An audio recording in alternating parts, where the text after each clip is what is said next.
We are now recording. Well, hello, business and its environment graduate students. Welcome to another scintillating, didactic, and provocative session with your favorite Professor Huckster. It is absolutely magnificent here in Vermtown today. We got the sun shining, the students are out sunbathing. I mean, it must be 110 degrees here today. I'm here to tell you, life is great in Vermtown. So I got my sun hat on today, so I don't want to get my poor little cerebrum sunburned. But today we're going to talk about critics of business. Whoa, critics of business. Why would we want to criticize business? For crying out loud? Business is magnificent. It employs people. It provides quality goods and services. It pays taxes. I mean, these are all good things. So why would we criticize business? Well, I think it's important to frame our term criticism. By that I mean, I think constructive criticism is helpful to business, and unconstructive criticism, just calling people names and whatnot, I bet we could probably get a consensus that's not very helpful. And so constructive criticism is something, or what a lot of businesses simply refer to as quality control, is a good thing in business. But the challenge I have found is that while constructive criticism can be welcome, unconstructive criticism is probably unwelcome. So let me give you some examples. Business is certainly composed of people. And so how one analyzes, constructively criticizes a particular dilemma or problem. Again, how you go about it has much to do with how it will be received. Let me share with you a personal anecdote. My first 17 months in the Army, I spent as a defense counsel. And from dawn to dusk, I was surrounded and communicating with drug sellers and rapists and DUI drivers and all sorts of assorted folks. And over a period of months, I wasn't surrounded or interacting with normal people. I was interacting on a daily basis with not very nice people. And so over a period of time, I found myself becoming like my clients. I was jaded.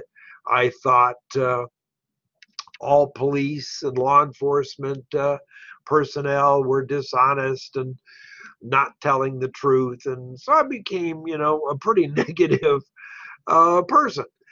Finally, my boss took me aside and said, Huck, you're turning into being a pretty mean person. And I said, really? What do you mean by that? And he said, well, you need to learn how to disagree without becoming disagreeable, because you are disagreeable, Huckster. And the more I thought about that and the more folks I talked to, my boss was right. I was disagreeable. And so learning how to constructively criticize without becoming disagreeable, I think, is an art form. So let's take a look at what we are talking about. I think it's true that the last perfect man, left us 2,000 years ago. So, all of us are flawed in some shape or form. And so it is with business. Business is not perfect. And so it's flawed as well because it's run by, people. I think the golden rule is helpful in terms of providing a compass for our behavior. What is the golden rule? That we treat others the way we want to be treated. And I noticed that when I changed my behavior as defense counsel and was a little more cheerful and respectful of people, I noticed, hey, this sort of came back to me. And I discovered, well, these people aren't so bad after all. They just happen to be law enforcement agents. Well, yes, but they were responding to my positive uh, behavior. And so I learned through trial and error that, you get more done with milk and honey than you ever do with vinegar. And I think it's true. Nobody likes being treated disrespectfully. We've all had bosses who have engaged in emotional tirades of one type or another. And none of us enjoy being insulted. Let me tell you an actual story. I'll never forget this. I was serving in the Pentagon for 5 years, and we were having this staff meeting with about 10, 12 lawyers trying to sort out a problem involving a contract with Sikorsky helicopter. And this poor captain was attempting to brief us all, and the head beagle at this meeting was our assistant judge advocate general. And this poor captain hadn't prepared very well, and his slides were all screwed up. His message was screwed up. I mean, he was pretty awful. And finally, our general at the end of the table had about all he could take, and he leaned over and grabbed this phone that was sitting on a credenza and pulled it out of the wall and threw it at the captain. Well, he didn't aim it at the captain. He aimed it clearly to the side, and it banged off the wall. And of course, the whole room is looking, shocked, which we all were. And the general started shouting and screaming that this was the worst, briefing he had ever had, and so forth and so on. And he's carrying on and on and on and on and on. And everybody is looking absolutely, shocked. But this general had a reputation for what we simply call temper tantrums, being disagreeable. So when he finally stopped to take a breath, I said, time out, clear the room. So since I was the next senior officer, everybody, almost ran out of the room. And I turned on the general and said, sir, with all due respect, what the hell are you doing? You just committed an assault. You can't behave that way. And he says, the hell I can. I'm the assistant judge advocate general. I said, sir, the more you climb the flagpole, the more your ass shows. And I said, all you did was commit crime and create a bad situation we're going to have to fix. Now, look, here's the deal. We're going to call everybody back in here, and you're going to apologize for your little temper tantrum. He gave me the eye like, he's going to put his hands around my throat. I said, no, sir, if you have a problem with that, let's go upstairs and see the inspector general. And you can explain to him why it's okay for you to behave this way. Let's go. I'm ready. I was obviously fired up and hot. So I'm on my feet. I'm headed for the door. Come on, General. Let's go see the Inspector General. There's no way he wanted to see the Inspector General. He says, all right, Huck, sit down. Calm down. So now he's telling me to calm down. Okay. So I sit down. I said, I'm not kidding, General. You got to apologize to everybody in order for us to move on here. So after a few minutes, he said, all right, call them all back in there. So we got everybody back in. They're all looking petrified. Are they going to get a phone thrown at them? And so my general apologized. So when the whole thing is over, he looks at me and says, are you satisfied now? And I said, General, I better not ever hear this happening again. You got a reputation, for temper. We don't do temper as lawyers in the office of the Judge Advocate General. You're a role model. If it's okay for you to behave this way, then it's going to be okay for everybody else to behave this way. And we're not behaving this way. Well, he got the message. So I think it's true that how one criticizes, how one goes about criticizing business or business people has much to do with how it will be received. So in reading today's chapter 4, what does the story about Mother Jones teach us? She certainly behaved with invective and radical temper of business criticism. So how did business receive her criticism?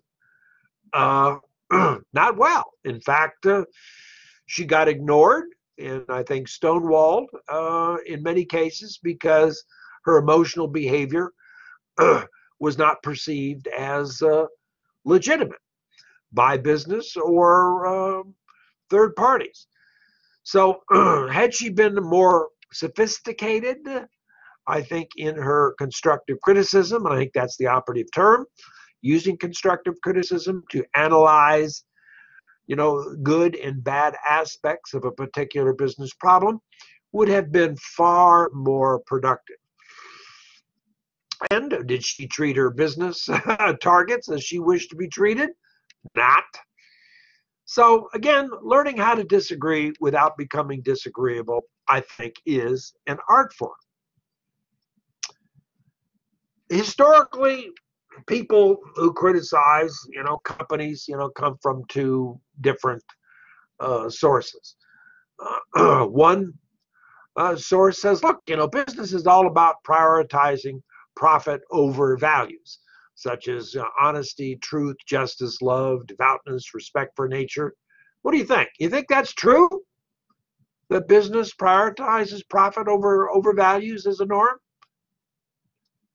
I don't think so. That's not been my experience in the least. Actually, the opposite is, I have found to be true.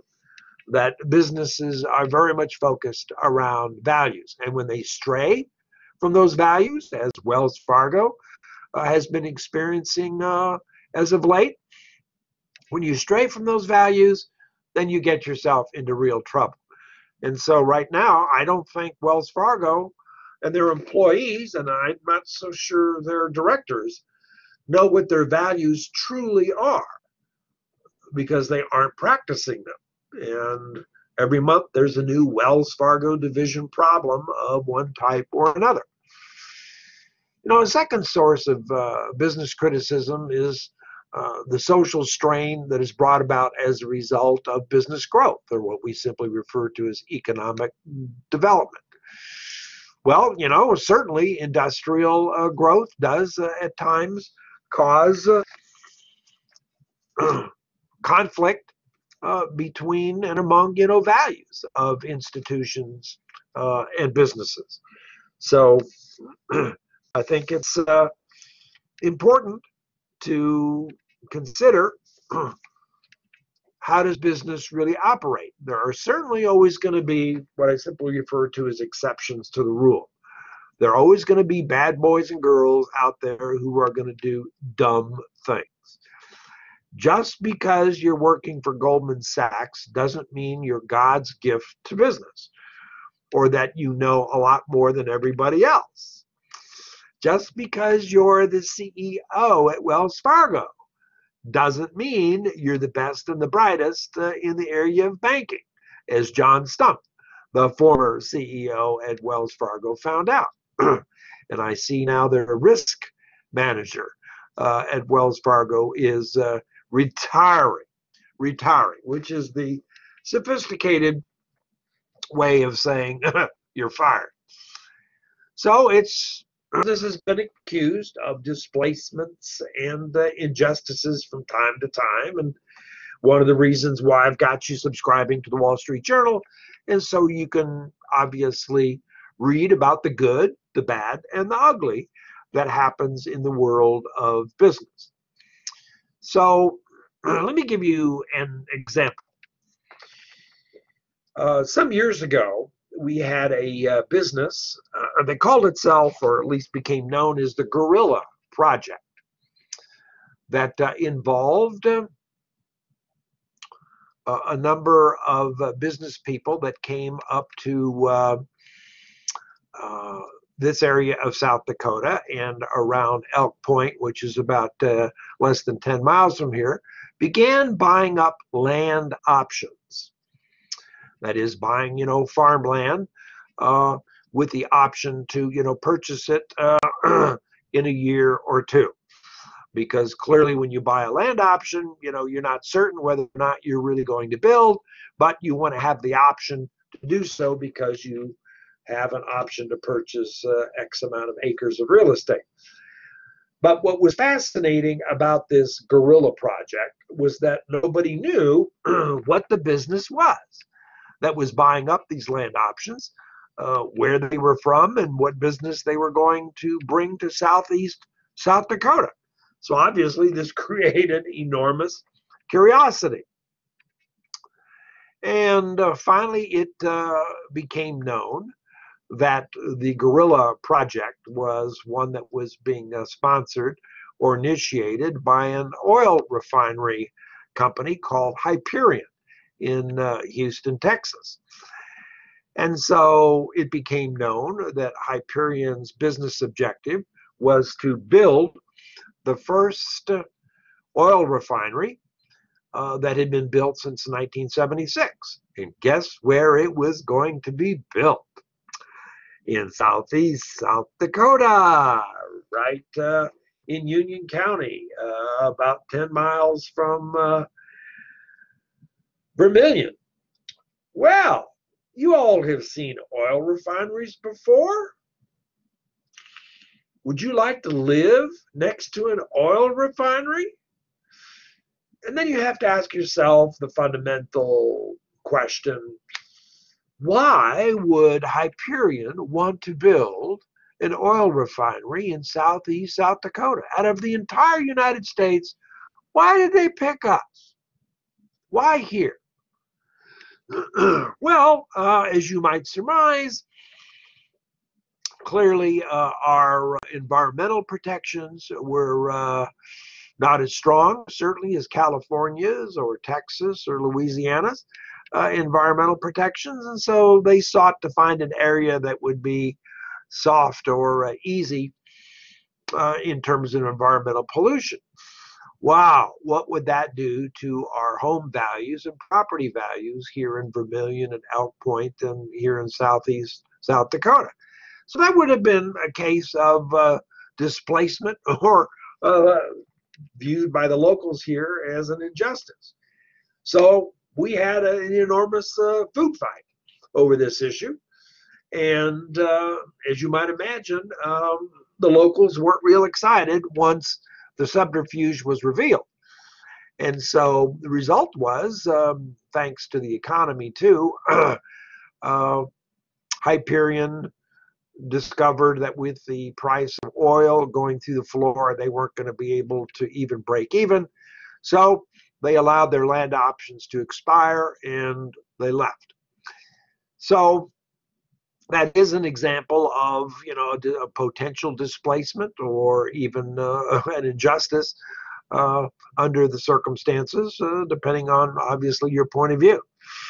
So, from 1865, from the colonial era to the 1865, certainly, business not only was promoted and expanded, as you saw last week when we were talking about Rockefeller and J.P. Morgan and, other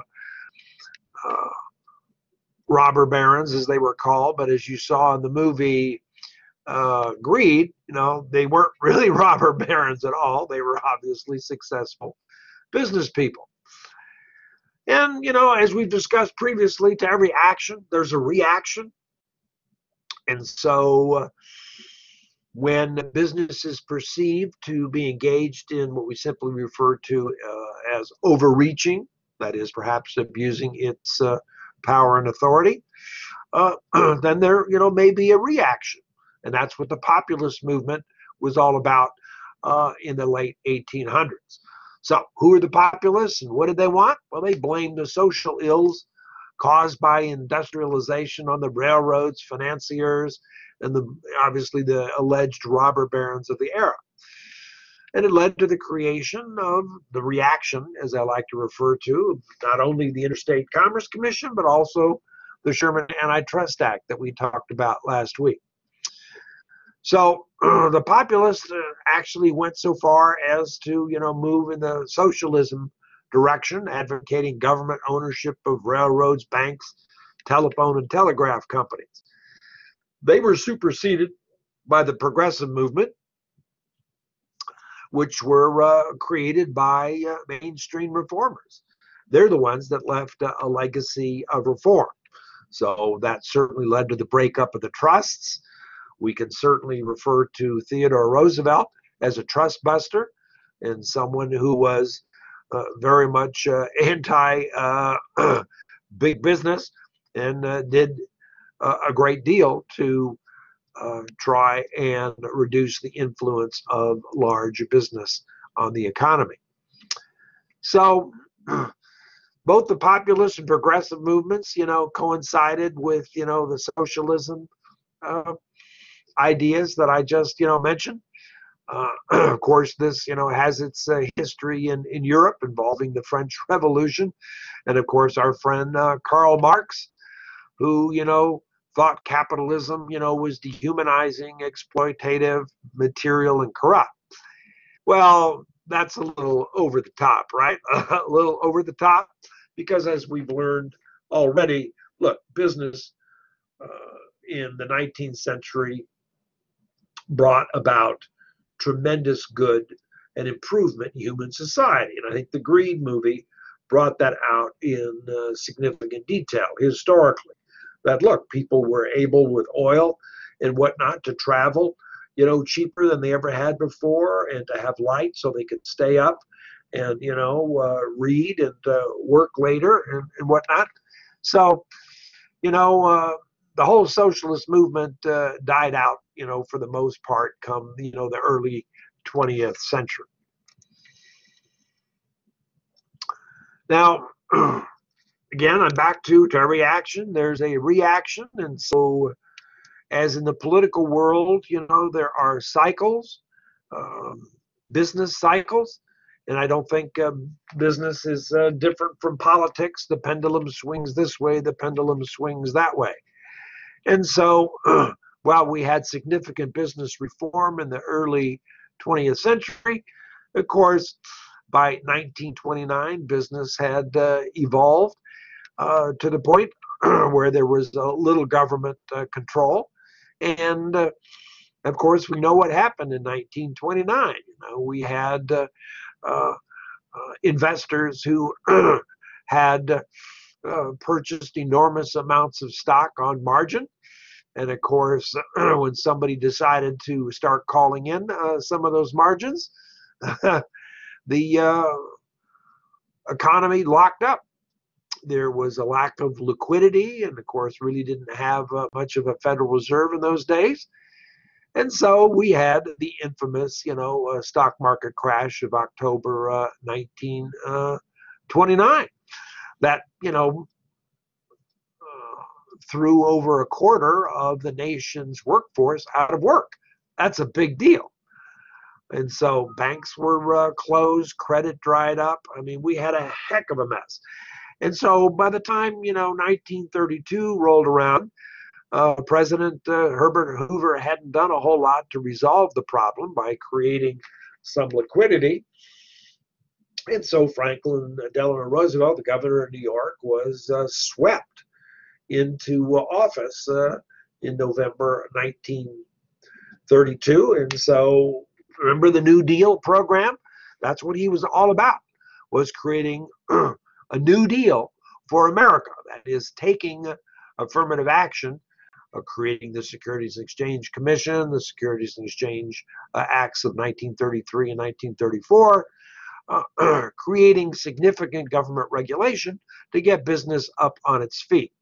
Now, World War II and the need for military, industrial weapons and equipment certainly increased not just government control over the economy, but it obviously put everybody back to work and was a positive economic influence, because we emerged from World War II bigger and better than ever before in our economic history. Fast forward to the late 60s and 1970s, public support for business, which had been high during World War II and prosperous in the 50s, now was taking a downturn. Business was being accused of pollution, and so that brought about the Environmental, Pollution Act and the creation of the EPA to every action there's a reaction. We certainly had employment discrimination, based on race and gender. We had consumer fraud. And so a consequence of that is, government increased regulation. Business groups certainly began to lobby against government regulation, right? And so there obviously was the pendulum swinging, back as a result of so much reform.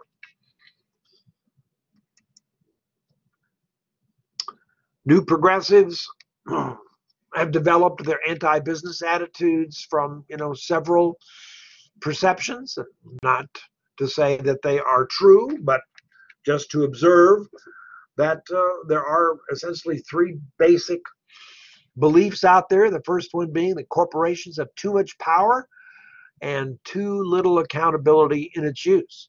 What do you think? True or false? Now, we're going to talk about Ralph Nader again in just a moment. He's a consumer advocate, a public protection consumer advocate, and I met him in May of 1972. He's a selfless individual who established the organization Public Citizen, and I think has done more for consumer protection than any other living person. But what about that claim that corporations have too much power and too little accountability? Now, Ralph says that corporations are the most pernicious entities at large in the United States.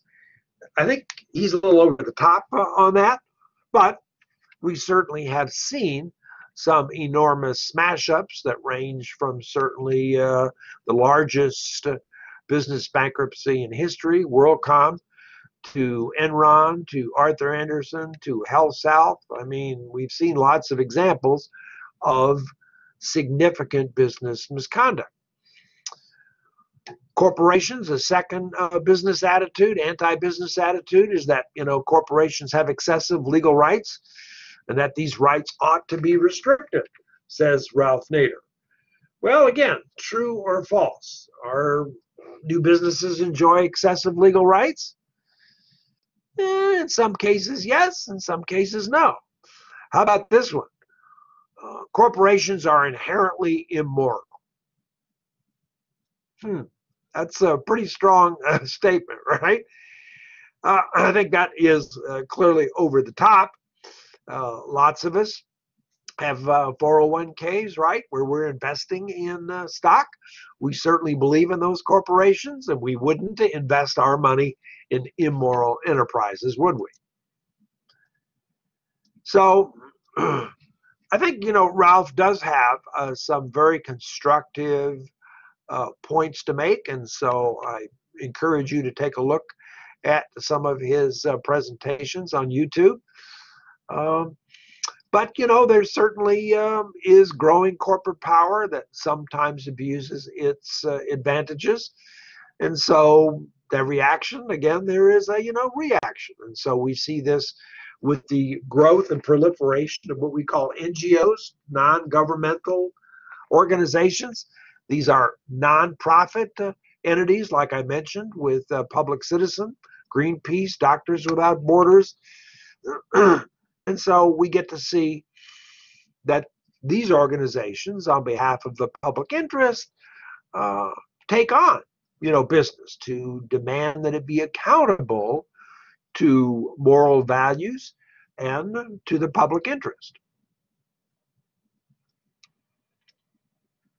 So, we've seen, again, the pendulum swing back and forth, and to every business abuse, there's going to be a response.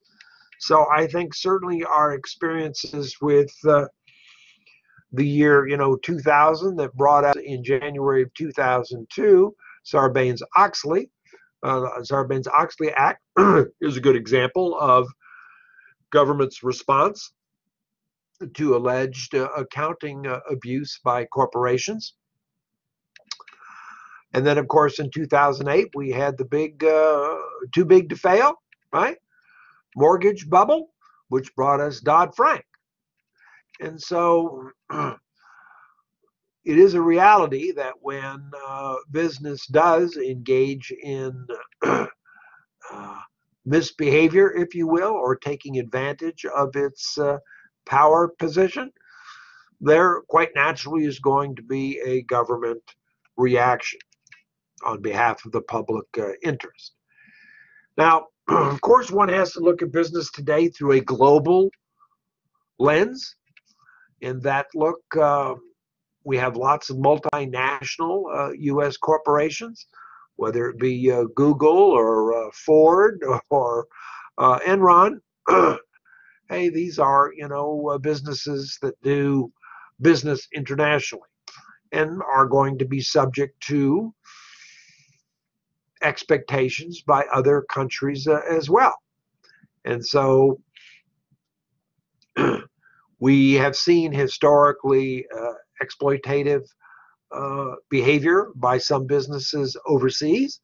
And of course, that again creates reaction that has to be addressed. And so NGOs are global in nature, as we're going to see.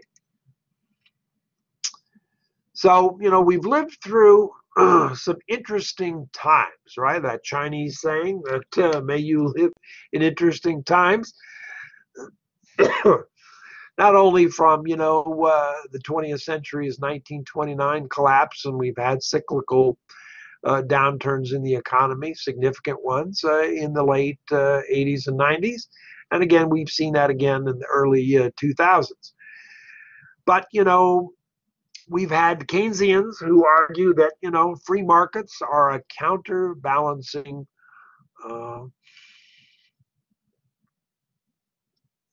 effect in our economy. But government authority is essential to the efficient allocation of resources. And so while some people do oppose government regulation, and we're now seeing a swing back against government regulation, they're looking at revising Dodd-Frank, for example, to increase the systemic risk threshold for banks from 50 billion to something higher, like 250 billion. But we'll see if that comes to pass. But again, actions and reactions. So what can NGOs and global activists, as they're known, what can they do to bring about corporate behavior change? Well, we've seen boycotts work in the marketplace. So, for example, I remember back in the 70s and 80s, the South African boycott because of their apartheid social and government policies. And that was very successful to bringing about a substantial change in behavior in South Africa. Nobody would do business with South Africa as a result of this essentially worldwide boycott until they changed their apartheid policy. So your chapter, discusses the KFC example and PETA, People for the Ethical Treatment of Animals.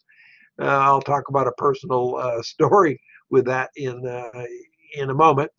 But PETA, the People for the Ethical Treatment of Animals, they believe that chickens have rights that should be given equal consideration with the interests of humans and priority over the interests of corporations, which obviously brings them into conflict with chicken sellers, right? So like the KFC corporation. So they're an interesting example of an NGO. They have used a wide variety of tactics. Usually they like to appeal to the media by doing things extremely shocking or that attract media attention. I had a personal experience when I was the general counsel in the Department of Defense for the National Scout Jamboree that was held at Fort A.P. Hill in the year in July 2001. Fort A.P. Hill is a military installation in Virginia, outside of Washington a ways, and we had probably 30, 35,000 scouts from every city, every village, every town, every state in the Union. And every 4 years they gather for this big jamboree. And so we have it on a military base for obviously security and other types of reasons. And I received a telephone call that there were these Girl Scouts passing out brochures at our Merit Badge Midway. The Merit Badge Midway is a series of tents where scouts could earn or at least work on different types of merit badges as part of their program. So, I got in my car, actually a Jeep, and drove up to Merit Badge Midway, and our military police had put handcuffs on these two Girl Scouts. But they weren't really Girl Scouts. They were clearly in their 20s. And so I approached them and asked, our police, military police, what was going on. And they said, well, they were handing out these brochures. And I took one of the brochures, and this brochure was anti-fishing and anti-hunting, in claiming that the Boy Scouts were engaging in the murder and rapacious killing of fish and hunting animals. And so I asked the military police to unhandcuff the two ladies, and I asked them, who are you? Because I knew they clearly couldn't be Girl Scouts. And they says, well, we were from PETA. And I said, and who is PETA? And so they gave me a little orientation on, who they were. People for the Ethical Treatment of Animals. And so as the more I listened to them, I wasn't sure whether they were putting me on. I'd never heard of PETA before. And I thought, what is this? Some type of comedy deal?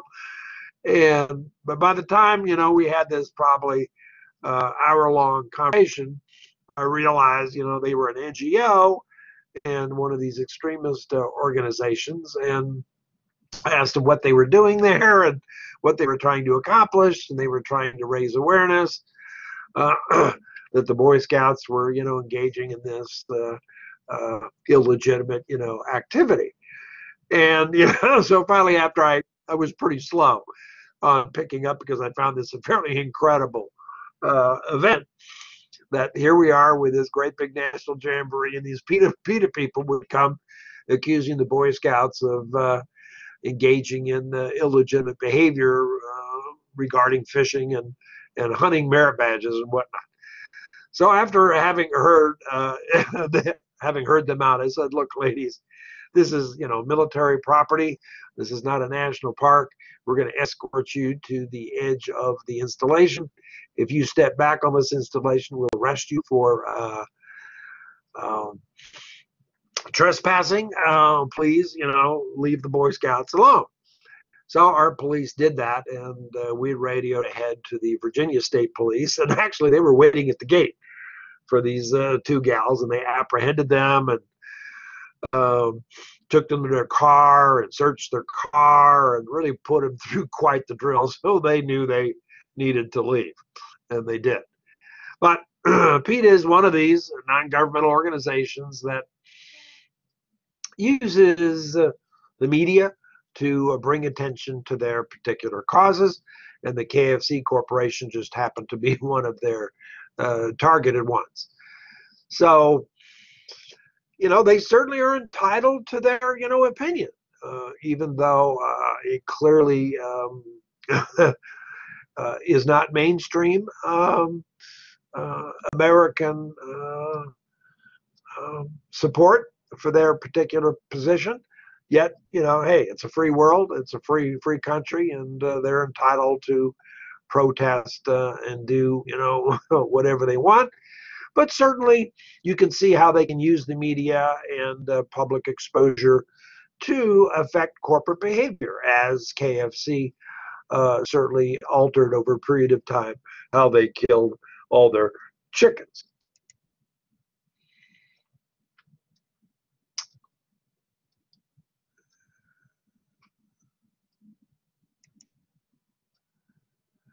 So, there always is the ethical issue. Is it, ethical for PETA to pressure KFC when the company is already following the law and public custom? Well, again, NGOs, these private, organizations do, pick their targets. And as long as they don't break the law, hey, they can, certainly engage in demonstrations and things of that nature, handing out literature and all. So Cesar Chavez was a very famous migrant worker, union organizer in California. His purpose was to organize migrant workers into unions, the grape pickers, the tomato pickers, and whatnot, so that they could negotiate for not only better wages, but better, benefits and working conditions.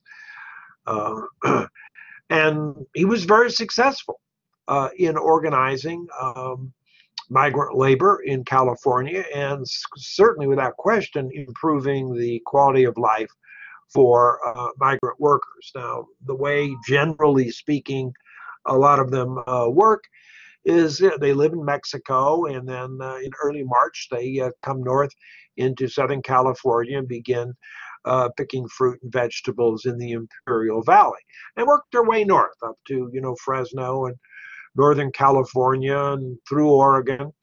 They're picking apples and other types of fruit and vegetables. And by the time my own family hired a number of migrant pickers to pick our olives in Corning, California, that's in Northern California, in October. And then they move on from there to Oregon to pick apples, and then Washington pick grapes and apples and other fruit. So they're pretty well done by November. They go back to Mexico, and then they begin the cycle again, the following March. And the truth is, of course, American agriculture cannot survive without migrant labor to pick the vegetables and fruit and other types of related agricultural work. So we'll see how this immigrant situation works itself out, but farmers would be the first one to step up to the plate to say, hey, we need these, Mexican workers to support our own, economy.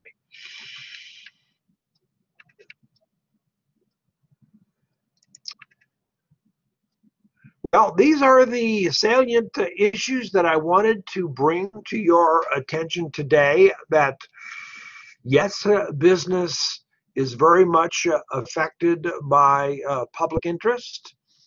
And so whether it be government regulation or, public response in the form of boycotts and demonstrations and other types of things. Got to remember, in the 60s,